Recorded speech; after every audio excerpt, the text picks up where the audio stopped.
Shalom, kekasih-kekasih Tuhan kita Yesus Kristus, dimanapun Anda berada.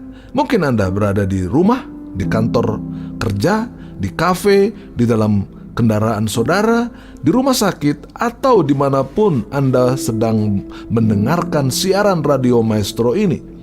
Sebelum kita merenungkan firman Tuhan, mari kita panjatkan doa terlebih dahulu. Mari kita berdoa. Terpujilah Bapa di sorga dalam anugerah kasih Tuhan kita Yesus Kristus.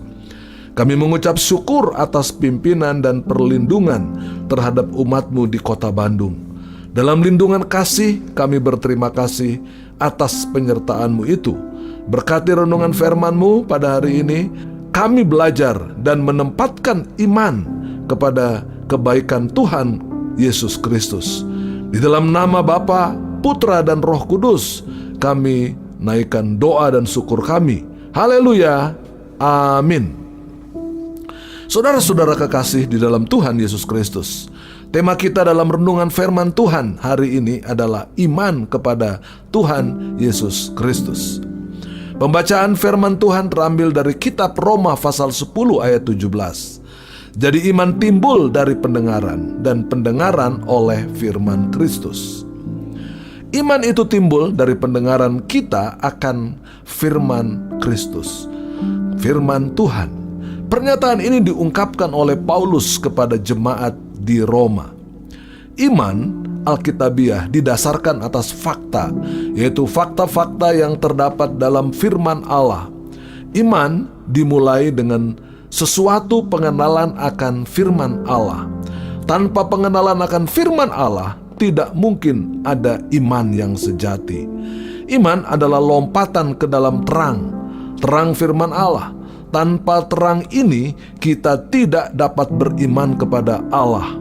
Ibrani 11 ayat 1. Iman adalah dasar dari segala sesuatu yang kita harapkan.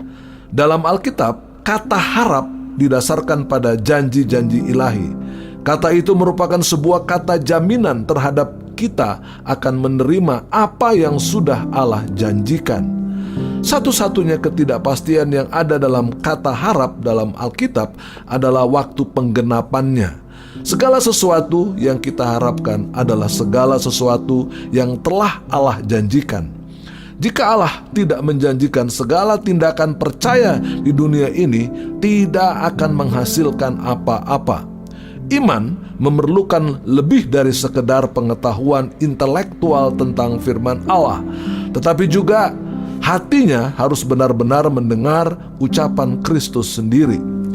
Walaupun kita tidak dapat memiliki iman tanpa mengenal Alkitab, namun kita tidak dapat mengenal Alkitab tanpa memiliki iman. Karena itu, perkuatlah mendengarkan firman Tuhan agar iman kita menjadi lebih kuat. Iman kepada Tuhan Yesus Kristus adalah asas utama Injil. Itu merupakan karunia rohani dan terpenting bagi keselamatan kita. Raja Benyamin menyatakan keselamatan tidak akan datang kecuali melalui pertobatan dan iman kepada Tuhan Yesus Kristus. Iman adalah mengharapkan hal-hal yang tidak terlihat, yang benar adanya. Iman adalah sebuah asas tindakan dan kekuatan yang memotivasi kegiatan kita sehari-hari. Akankah kita belajar jika kita tidak percaya kita dapat memperoleh kebijaksanaan dan pengetahuan? Akankah kita bekerja setiap hari jika kita tidak berharap bahwa dengan melakukan itu kita dapat meraih sesuatu? Akankah seseorang petani menanam jika dia tidak mengharapkan untuk memanen? Setiap hari kita bertindak atas hal-hal yang kita harapkan. Ketika kita tidak dapat melihat hasil akhirnya, inilah iman. Banyak kisah tulisan suci menceritakan bagaimana hal-hal yang besar terwujud melalui iman. Dengan iman, Nuh membangun sebuah bahtera dan menyelamatkan keluarganya dari air bah. Musa membelah air Laut Merah. Elia memanggil api dari langit. Laut telah ditenangkan, penglihatan dibukakan. doa dijawab, semuanya melalui kuasa iman. Sewaktu kita dengan cermat mempelajari tulisan suci, kita belajar bahwa iman adalah kepercayaan yang kuat akan kebenaran dalam jiwa kita yang memotivasi kita untuk berbuat baik. Ini menyebabkan kita bertanya, kepada siapa kita hendaknya beriman? Pikirkan tentang kegiatan Anda setiap hari. Apa saja yang Anda jalani setiap hari dengan hasil akhirnya tidak dapat Anda lihat? Bagaimana iman menggerakkan Anda menuju tindakan itu? Mengapa kita hendak memiliki iman kepada Yesus Kristus? Kita harus memusatkan iman kita kepada Tuhan Yesus Kristus. Memiliki iman kepada Yesus Kristus artinya memiliki kepercayaan yang sedemikian besar kepadanya sehingga kita memenuhi apapun yang Tuhan Yesus perintahkan. Sewaktu kita menaruh iman kita kepada Yesus Kristus, menjadi muridnya yang patuh, Bapa Sorgawi akan mengampuni dosa-dosa kita dan mempersiapkan kita untuk kembali kepadanya. Rasul Petrus berkhotbah bahwa di bawah kolong langit ini tidak ada nama lain yang diberikan kepada manusia yang olehnya kita dapat diselamatkan. Kisah Para Rasul 4 ayat 12. Yakub mengajarkan bahwa manusia haruslah memiliki iman sempurna kepada yang Maha Kudus Allah Israel atau kepada Yesus Kristus, atau mereka tidak dapat diselamatkan di dalam kerajaan Allah. Melalui iman kepada Juru Selamat dan melalui pertobatan, kita menjadikan korban tebusannya efektif seutuhnya dalam kehidupan kita. Melalui iman, kita juga dapat menerima kekuatan untuk mengatasi godaan-godaan yang terjadi. Kita tidak dapat memiliki iman kepada Yesus Kristus tanpa juga memiliki iman kepada Bapa Sorgawi kita. Jika kita beriman kepada Tritunggal yang kudus, kita juga akan memiliki iman bahwa Roh Kudus yang Tuhan utus akan mengajarkan kepada kita semua kebenaran dan akan menghibur kita. Bagaimana iman kepada Yesus Kristus dapat mempengaruhi kita dalam pemanggilan gereja kita, dalam hubungan keluarga kita, dalam pekerjaan kita?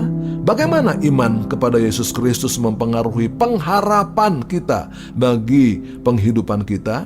Bagaimana kita dapat meningkatkan iman kita kepada Yesus Kristus? Mengetahui banyaknya berkat yang datang dengan cara menjalankan iman kepada Yesus Kristus, kita hendaknya berusaha untuk meningkatkan iman kita kepadanya, iman kepada Juru Selamat kita yang berfirman, "Sekiranya kamu mempunyai iman sebesar biji sesawi saja, tak akan ada yang mustahil bagimu." Matius 17 ayat 20.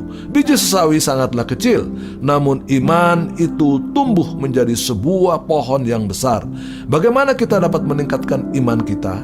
Dengan cara yang sama, kita meningkatkan atau mengembangkan keterampilan-keterampilan yang kita punya. Bagaimana kita mengembangkan keterampilan dalam ukiran kayu, menenun, melukis, memasak, membuat gerabah, atau memainkan alat musik? Kita belajar dan berlatih serta mengasahnya. Sewaktu kita melakukan itu, kita bertambah mahir. Demikian juga dengan iman. Jika kita ingin meningkatkan iman kita kepada Yesus Kristus, kita harus mengasahnya terus-menerus. Tuhan Yesus Kristus pasti menambah iman, percaya kita kepadanya, serta memuji dan membesarkan namanya. Haleluya, amin. Mari kita memanjatkan doa. Bapa Sorgawi, syukur dan pujian, kasih kami panjatkan kehadirat-Mu yang kudus dan meningkatkan iman percaya kami. Kami menaruh keyakinan dan berkat-Mu ketika kami mendengarkan dengan konsisten firman-Mu. Terima kasih bila kami menaruh perhatian yang tinggi dan dengan kesungguhan untuk mendengarkan firman Tuhan, sehingga dapat meningkatkan iman kami di dalam nama Tuhan kita, Tuhan kami Yesus Kristus. Kami mengucap syukur dan berdoa. Haleluya. Amin.